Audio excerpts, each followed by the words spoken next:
नमस्कार मित्रांनो, जय हिंद। मित्रांनो, खूप साऱ्या मित्रांची मागणी होती की सर तुम्ही आम्हाला संभाव्यता हा गणिताचा टॉपिक व्यवस्थितपणे समजावून सांगा।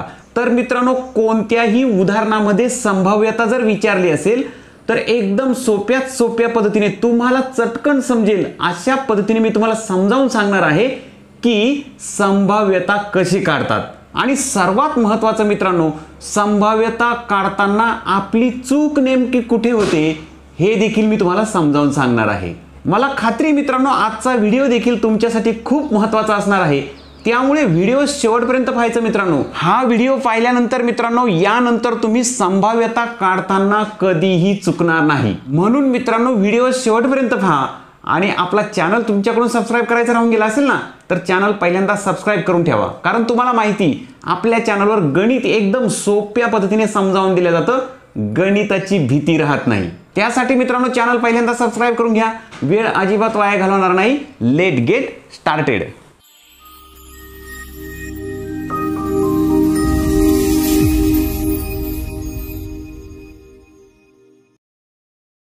समजा मित्रांनो, भारत आणि इंग्लंड या दोन देशांचा क्रिकेटचा सामना सुरू आहे। या सामन्यामध्ये इंग्लंडची बॅटिंग पूर्ण झाली मित्रांनो, आणि आता भारत देश खेळतोय असं समजा।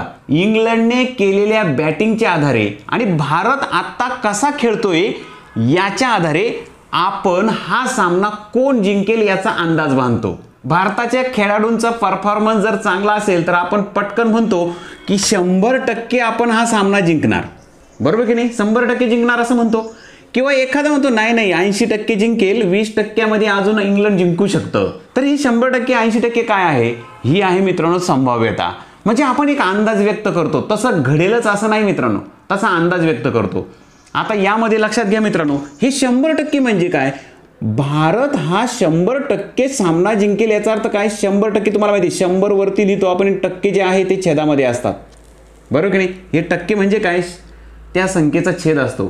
तर 100/100 म्हणजे 100%, आणि 100 एके 100, 100 एके 100, तर याचं उत्तर 1 येतं, बरोबर?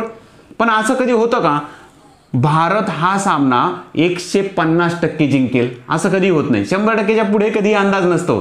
म्हणजेच एखादी संभाव्यतेची मॅक्झिमम पातळी ही 100%पर्यंत असते, त्याच्या पुढे नसते। आणि 100%चं जर आपण रूपांतर केलं संख्येमध्ये किंवा अपूर्णांकामध्ये तर ते उत्तर येतं 1।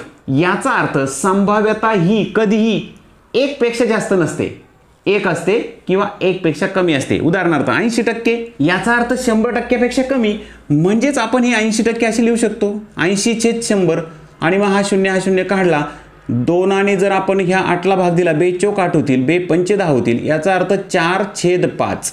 आता 4/5 हे अपूर्णांक आहे, म्हणजे 1 पेक्षा कमी आहे। संभाव्यता ही नेहमी 1 किंवा 1 पेक्षा कमी असते, हे लक्षात घ्या मित्रांनो, अत्यंत महत्त्वाची गोष्ट आहे। तुमचं एखाद्या संभाव्यतेच्या प्रश्नाचं उत्तर जर 1 पेक्षा जास्त आलं, समजायचं तुमचं उत्तर चुकलंय। हे जर लक्षात आलं असेल तुमच्या, तर चला अजून एक पुढचं उदाहरण घेतो आणि थोडंसं आता आपण पुढे जाऊया। संभाव्यता तुम्हाला जर व्यवस्थितपणे समजावून घ्यायची असेल ना, तर तुम्हाला संभाव्यतेची पार्श्वभूमी माहीत असली पाहिजे, संभाव्यतेसंबंधीचं बेसिक माहीत असलं पाहिजे। चला तर मित्रांनो, पुढच्या उदाहरणाकडे जाऊया। एका बॉक्समध्ये 5 लाल चेंडू ठेवलेले आहे आणि त्याच बॉक्समध्ये पुन्हा 5 हिरवे चेंडू सुद्धा ठेवलेले आहे। आता लक्षात घ्या, हा बॉक्स आहे, ह्या बॉक्समध्ये 5 लाल आणि 5 हिरवे चेंडू, एकूण 10 चेंडू मिक्स करून टाकून दिलेले। तुम्हाला डोळे बंद करून एक चेंडू काढायचा आहे त्याच्यातून। तुम्हाला माहिती की कोणता निघेल? तुम्ही तो ठरवून काढलेला नाही, बरोबर की नाही? म्हणजे तुमच्या हातामध्ये डोळे बंद करून तुम्ही त्या बॉक्समधून एक चेंडू काढला तर तो लालही असू शकतो किंवा हिरवाही असू शकतो, बरोबर की नाही? तुम्ही ही जी कृती केली ती ठरवून केली का? नाही। जी कृती ठरवून केली जात नाही त्याला यादृच्छिक कृती म्हणतात। म्हणजे ती कोणती शक्यता काय होईल हे माहीत नसतं। अशा वेळेस बॉक्समध्ये हात टाकला, हिरवा निघेल की लाल निघेल माहीत नाही, त्याला म्हणायचं यादृच्छिक कृती। यादृच्छिक पद्धतीने तुम्ही जर चेंडू काढला, आता तुम्हाला प्रत्येक उदाहरणामध्ये संभाव्यतेच्या हा शब्द दिसणार आहे। संभाव्यतेच्या प्रत्येक उदाहरणामध्ये हा शब्द जेव्हा येईल तेव्हा समजायचं की जी कृती घडणार आहे ती ठरवून केलेली नाही।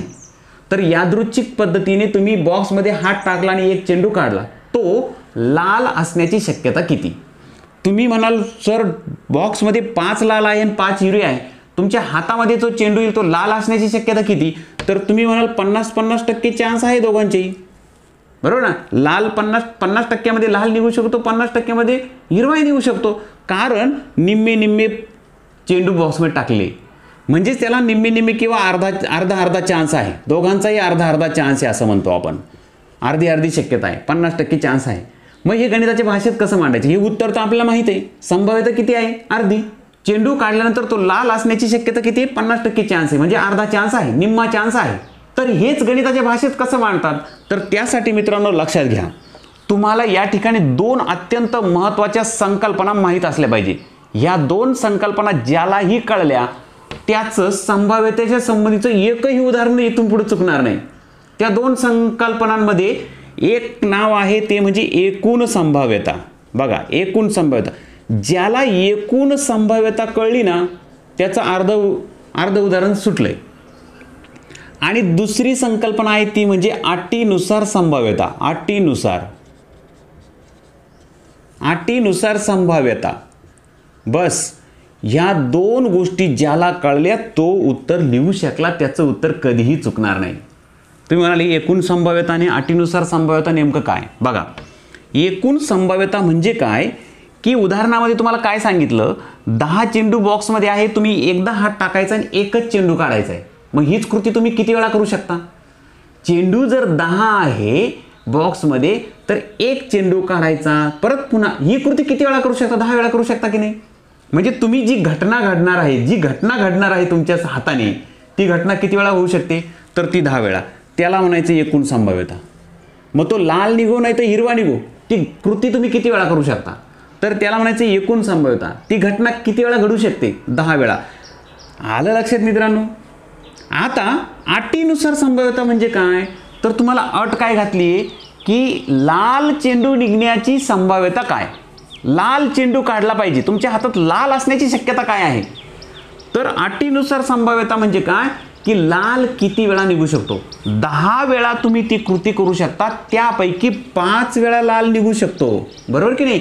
कारण 10 चेंडू आहे त्यात 5 तर लाल आहेच की नाही, 5 वेळा लाल निघू शकतो. म्हणजेच मित्रांनो ती घटना एकूण 10 वेळा घडू शकते, त्यापैकी 5 वेळा लाल निघू शकतो. या पद्धतीने ह्या दोन संकल्पना ज्याने ही समजून घेतल्या त्याला संभाव्यता कळली. ही संभाव्यतेचं उत्तर आलंय मित्रांनो.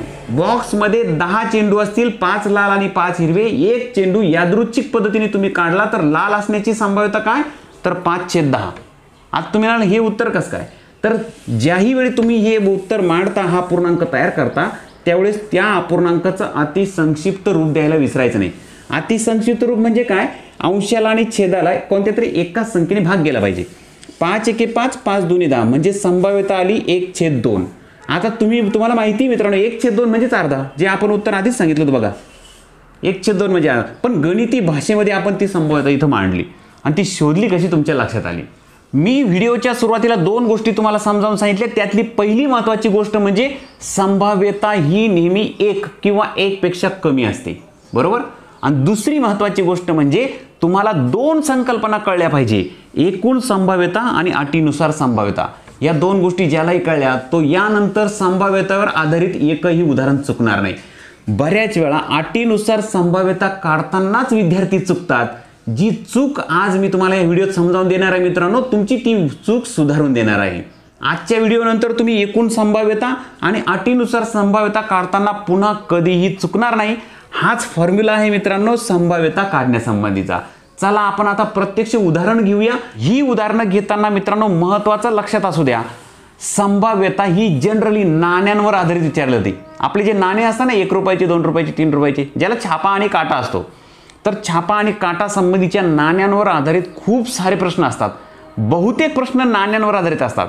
त्यानंतर संभाव्यता ही फासांवर आधारित असते. फासा नाही का, ज्याला 6 पृष्ठभाग असतात, 6 पृष्ठभागावर 1 2 3 4 5 6 असे अंक लिहिलेले असतात. तो फासा फेकला की कोणता अंक येईल असा तो फासा असतो, त्यावरचे प्रश्न असतात. 2 झाले नाण्यांवर आधारित, फास्यावर आधारित. तिसरा प्रश्न असतो मित्रांनो तो म्हणजे खेळण्याचे जे पत्ते असतात त्यावर आधारित, म्हणजे प्लेइंग कार्ड्स त्यावर आधारित. आणि बाकीची जी उदाहरणं असतात मित्रांनो, ती उदाहरणं असतात मिक्स उदाहरणं, ज्यामध्ये कोणत्याही प्रकारची माहिती देऊन तुम्हाला संभाव्यता विचारली जाऊ शकते. आजच्या ह्या व्हिडिओत मित्रांनो मी तुम्हाला नाणी या संदर्भाने सर्व उदाहरणं समजावून सांगणार आहे। हा व्हिडिओ मित्रांनो फक्त नाण्यांच्या बाबतीतली संभाव्यता समजावून सांगण्यासाठी तुम्हाला देतोय मी। पुढचे व्हिडिओ फासांवर आधारित, पत्त्यांवर आधारित आणि मिक्स स्वरूपाची उदाहरणं असे सगळ्या टाईपचे व्हिडिओ मी तुम्हाला देणार आहे मित्रांनो। नाण्यांवर आधारित जर उदाहरणं तुम्हाला जरी माहीत असली मित्रांनो, पण नाण्यांवर आधारित काही उदाहरणं अशी आहेत की जिथे खूप सारे मित्र चुकतात, त्यासाठी मित्रांनो प्रत्यक्ष उदाहरण घेऊ आणि समजावून घेऊ। यातला पहिला प्रश्न आहे मित्रांनो, एक नाणे हवेत उडवल्यास छापा येण्याची संभाव्यता आणि काटा येण्याची संभाव्यता किती? दोन प्रश्न याच्यामध्ये विचारले मी, 1 आणि 2। यातला प्रश्न कोणताही येऊ शकतो। एक नाणे हवेत उडवल्यास छापा येण्याची संभाव्यता किती? आता नाण्यावर किती बाजू असतात? 2 बाजू असतात। बघा, त्या छाप्याला आपण हेड म्हणतो आणि काट्याला आपण टेल म्हणतो। हे बऱ्याच जणांना माहिती आहे मित्रांनो। माहिती खूप सारी असते, पण माहितीचं विश्लेषण आपल्याला करता आलं पाहिजे। बघा, छापा आणि काटा। आता नाणं जर हवेत उडवलं, एक तर छापा पडेल किंवा काटा पडेल, म्हणजे दोन्हींचे 50-50% चान्स आहे की नाही, बरोबर की नाही? म्हणजे या ठिकाणी तुमच्या लगेच लक्षात येईल की याची संभाव्यता 1/2 आहे आणि काटा येण्याची संभाव्यता सुद्धा 1/2 आहे। कोणताही प्रश्न विचारू द्या, उत्तर तुमचं तयार। 50-50% चान्स आहे।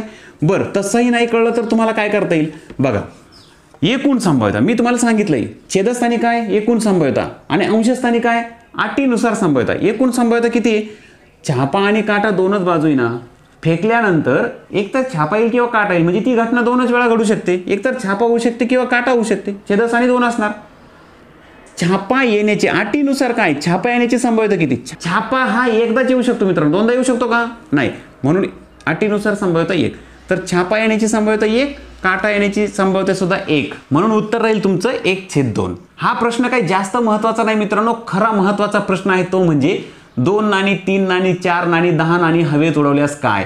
तर त्या संबंधीची संभाव्यता आपण समजावून घेणार आहोत। त्यात पहिल्यांदा घेऊ आपण 2 नाणी हवेत उडवल्यास छापा येण्याची संभाव्यता नाही। आता प्रश्न बदलतील, सगळे प्रश्न मी समोर लिहितो म्हणजे तुमच्या व्यवस्थितपणे लक्षात येतील।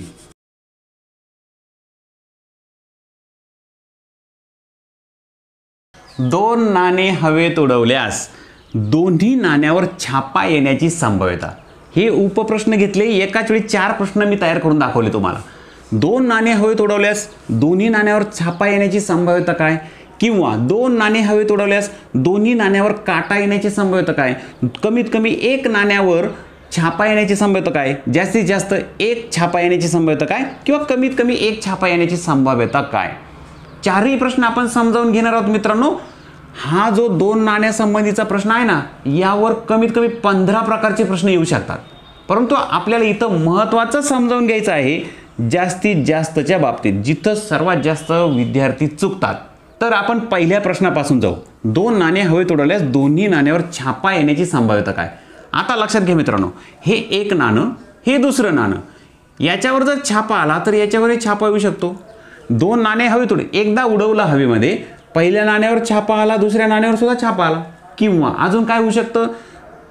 किंवा पहिल्या नाण्यावर छापा येऊ शकतो, दुसऱ्या नाण्यावर काटा येऊ शकतो, किंवा पहिल्या नाण्यावर काटा येऊ शकतो, दुसऱ्या नाण्यावर छापा येऊ शकतो, किंवा दोनही नाण्यावर काटा येऊ शकतो। ह्या ज्या 4 संभाव्यता तयार झाल्या, यापेक्षा वेगळं नाही घडू शकत। 2 नाणे हवेत एकाच वेळेस उडवली तर एकतर छापा येईल, किंवा छापा काटा येईल, किंवा काटा छापा येईल, किंवा काटा काटा येईल। यापेक्षा वेगळं घडू शकत नाही। एकूण संभाव्यता तुमच्या लक्षात आली? इथं एकूण संभाव्यता आहे 4। आता तुम्ही कोणत्याही प्रश्नाचं उत्तर लिहिणार असला इथं, तर छेद मात्र 4 असणार। आता अटीनुसार संभाव्यता, इथं अटी प्रत्येकाची अट वाचा आणि उत्तर लिहून टाका, बरोबर की नाही? पहिल्याची अट काय आहे? दोन्ही नाण्यावर छापा। उत्तरामध्ये छेदस्थानी 4 तर असणारच, बरोबर, कारण 4 एकूण संभाव्यता 4 आहे। दोन्ही नाण्यावर छापा। आता दोन्ही नाण्यावर छापा कधी येऊ शकतो? बघा, दोन्ही नाण्यावर छापा 1 नंबरची घटना आहे बघा। पहिल्या नाण्यावरही छापा आणि दुसऱ्या नाण्यावर छापा, बाकी तिन्ही ठिकाणी छापा येत नाही दोन्ही नाण्यावर।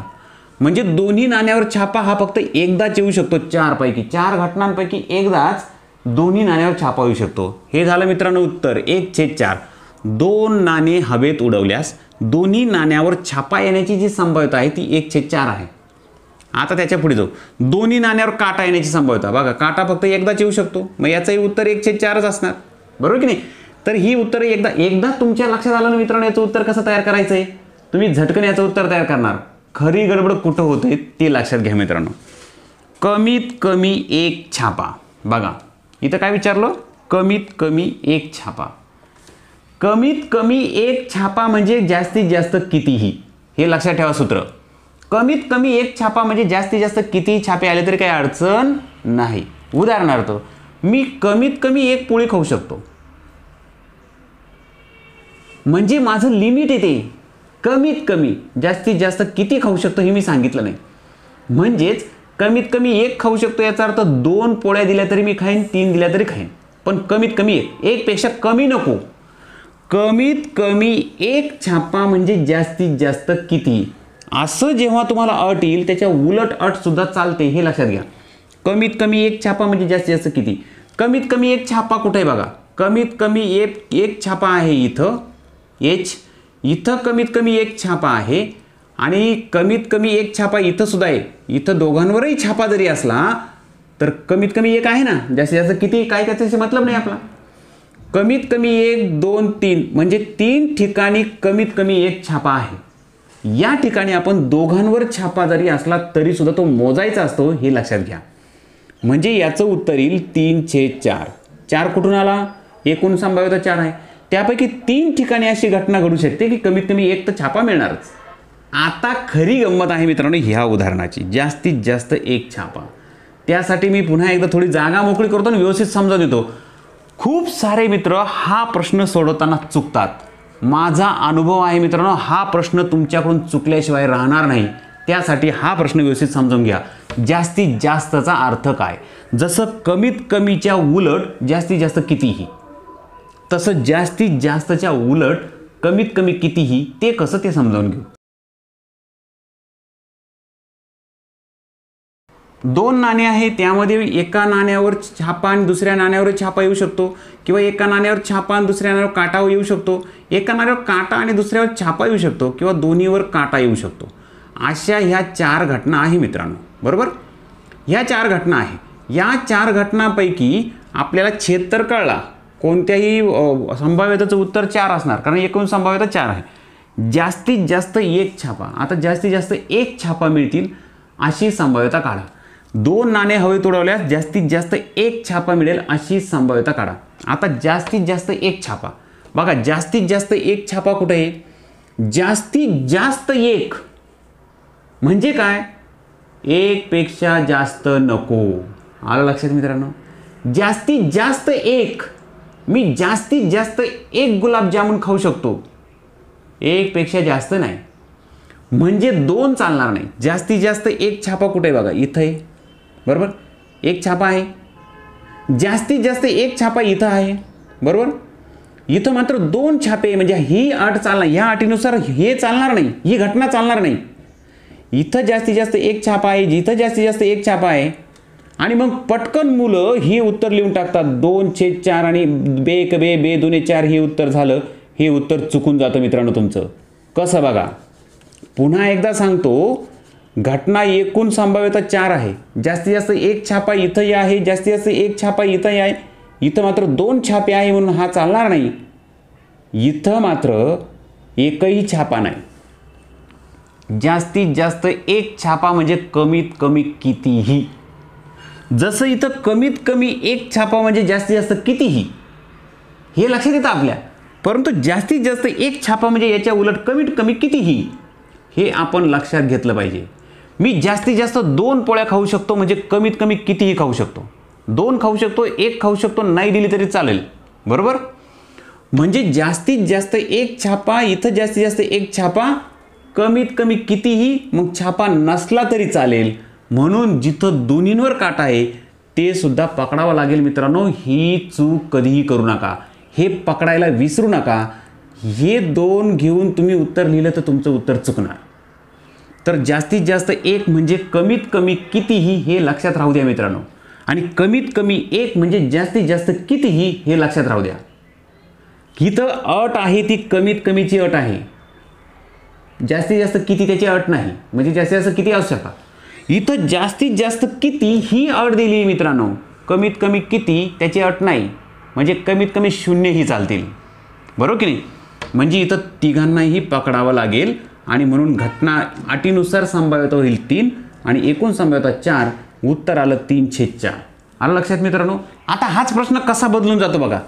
जास्तीत जास्त एक काटा, जास्तीत जास्त एक काटा असा जर विचारला तर जास्तीत जास्त एक काटा. आता बघा जास्तीत जास्त एक काटा म्हणजे काय? कमीत कमी किती? जास्तीत जास्त एक चालेल, कमीत कमी किती? 0 काटा असला तरी चालेल. मग जास्तीत जास्तची अट आहे, कमीत कमी तिची नाही. म्हणून जास्तीत जास्त एक काटा, इथं जास्तीत जास्त एक काटा आहे, इथं सुद्धा जास्तीत जास्त एक काटा आहे बघा. कमीत कमी कितीही चालतील ना, म्हणजे काटा नसला तरी चालेल, म्हणजे 3/4. लक्षात घ्या मित्रांनो, हा याच्यामध्ये पकडायचा असतो, तो पकडला जात नाही. कारण तिथं छापे दिसतात ना. आपल्याला विचारलं जास्तीत जास्त एक काटा, मग याच्यात काटा दिसत नाही, हा पकडत नाही. जास्तीत जास्त एक काटा, इथं 2 आहे म्हणून हा पकडत नाही, हा पकडत नाही, म्हणून आपली चूक होते. ही चूक होऊ द्यायची नाही मित्रांनो. खूप सारे उदाहरणं तर आपण घेणारच आहोत. 2 नाण्यासंबंधीची 4 उदाहरणं, 5 उदाहरणं मी तुम्हाला समजून दिली. अशी खूप सारी उदाहरणं येऊ शकतात. त्यात महत्त्वाचं जास्तीत जास्त आणि कमीत कमीच्या बाबतीत लक्षात ठेवायचं मित्रांनो. प्रश्नातला फरक समजून घ्या मित्रांनो. जास्तीत जास्त एक काटा जर म्हटलं तर काटा नसला तरी चालेल, म्हणजे छापा असलेली अट सुद्धा घ्यावी लागेल आपल्याला. परंतु इथं विचारलं फक्त एकावर काटा, फक्त एकावर काटा असं जर विचारलं तर हे 2 प्रश्न बघा कशी वेगळे. जास्तीत जास्त एकावर काटा आणि इथं फक्त एकावर काटा असं म्हटलं. फक्त एकावर काटा म्हटलं तर मग मात्र फक्त एकावर काटा इथं आहे आणि फक्त एकावर काटा इथं आहे. इथं दोघांवर काटा आहे आणि इथं फक्त एकावर काटा नाही.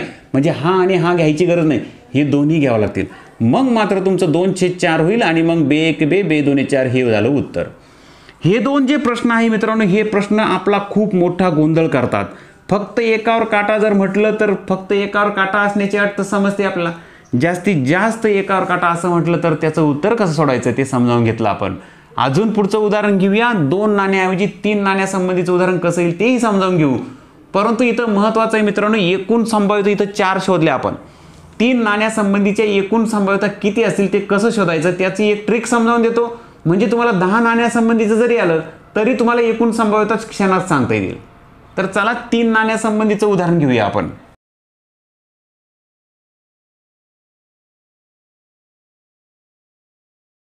तर हा प्रश्न आहे मित्रांनो. ह्या प्रश्नाचे 4 प्रश्न तयार होऊ शकतात.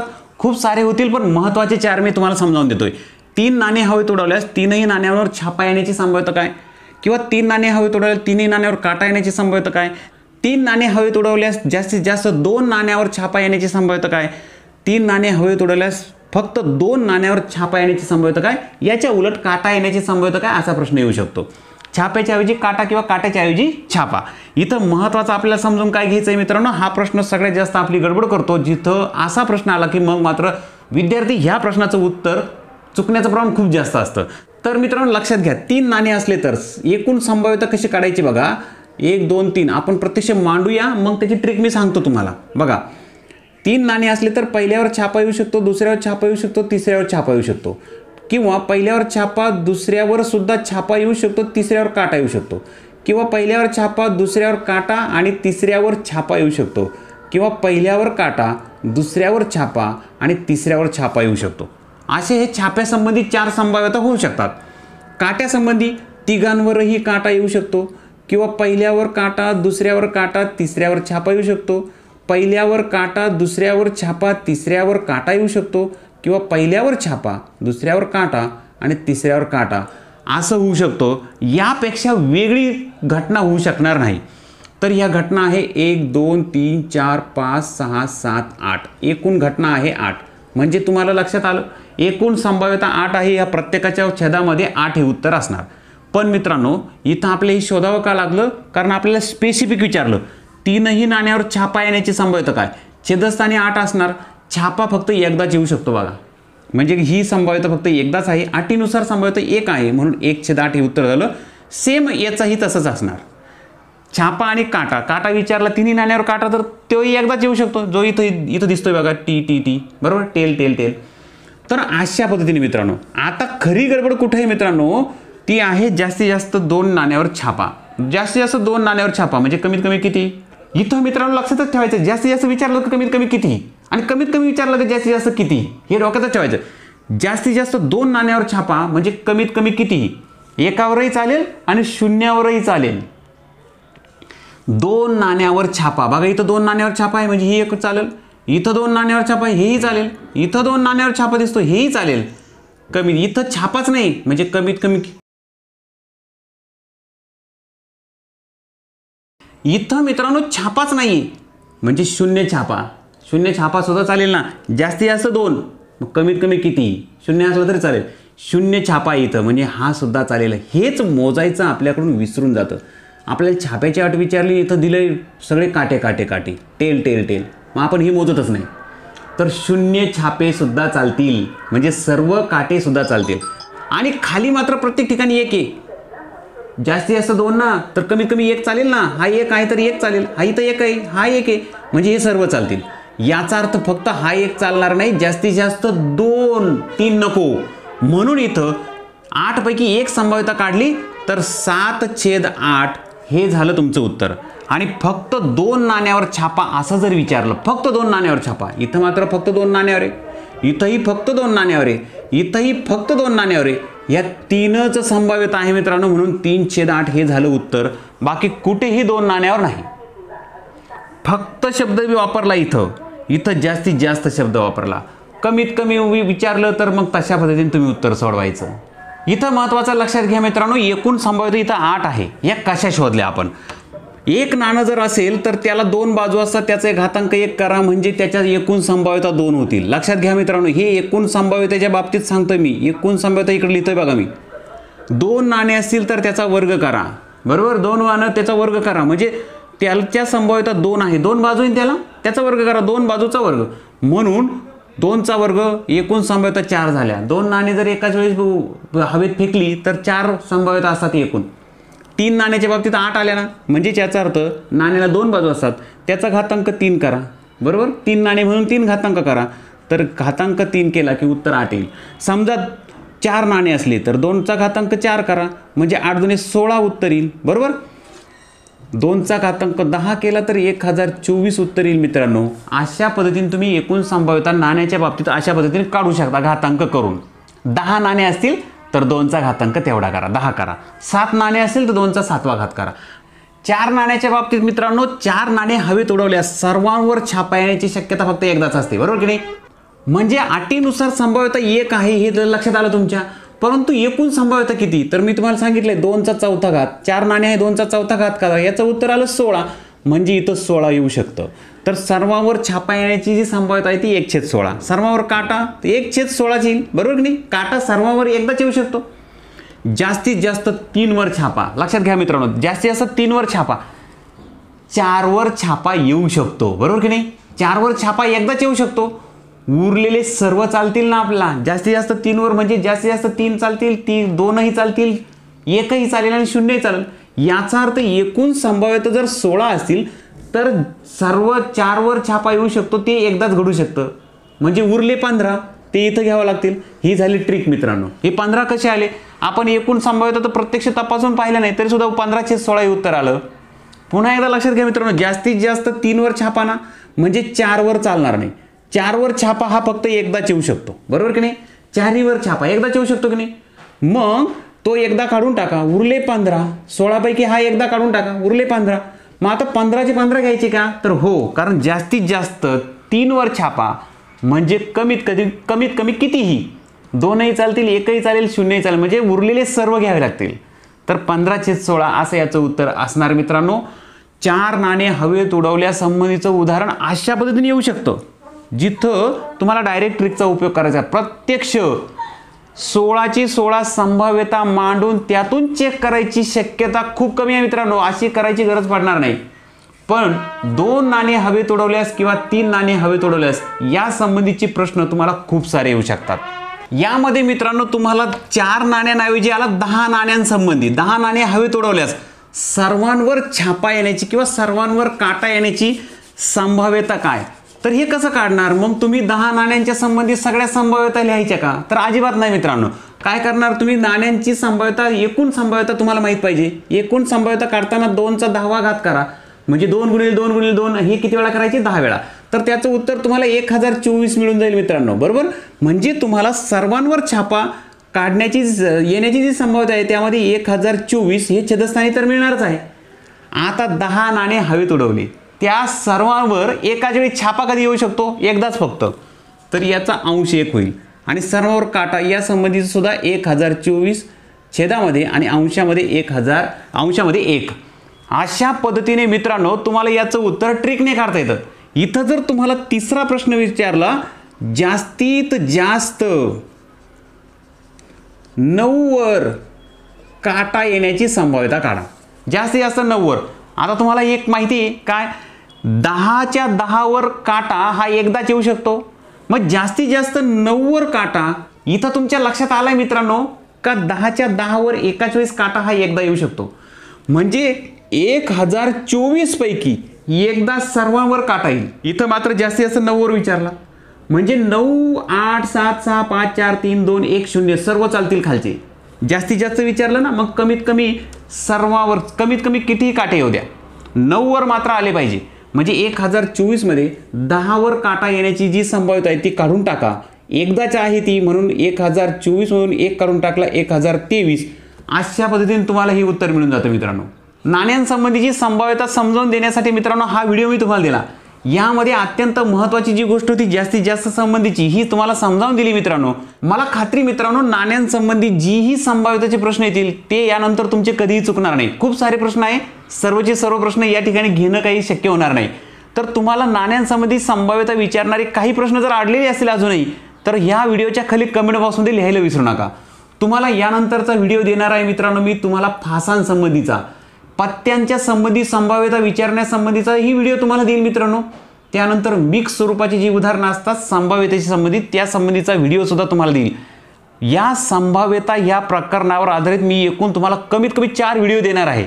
आणि जास्त व्हिडिओ देण्याचं कारण काय मित्रांनो, एकदा एका व्हिडिओत आपण नाण्यासंबंधी समजून घेऊ, एका व्हिडिओत फक्त भाषासंबंधी समजून घेऊ, एका व्हिडिओत फक्त पत्त्यांसंबंधी समजून घेऊ आणि एका व्हिडिओमध्ये एक मिक्स स्वरूपाची जी उदाहरणं असतात त्या संबंधी समजावून घेऊ. म्हणजे तुमची कधी अडचण राहणार नाही मित्रांनो. पण हे सर्वचे सर्व टॉपिक मी जर एकाच व्हिडिओत एकत्र केले मित्रांनो तर तो व्हिडिओ खूप मोठा होईल. तर एवढा सगळा मोठा व्हिडिओ बनवणं माझ्याच्यानेही शक्य नाही मित्रांनो. म्हणून मी तुम्हाला तुकड्यामध्ये ही व्हिडिओ देतोय आणि टॉपिक वाईज देतोय. त्यासाठी मित्रांनो पुढचे व्हिडिओ पाहायला देखील विसरू नका.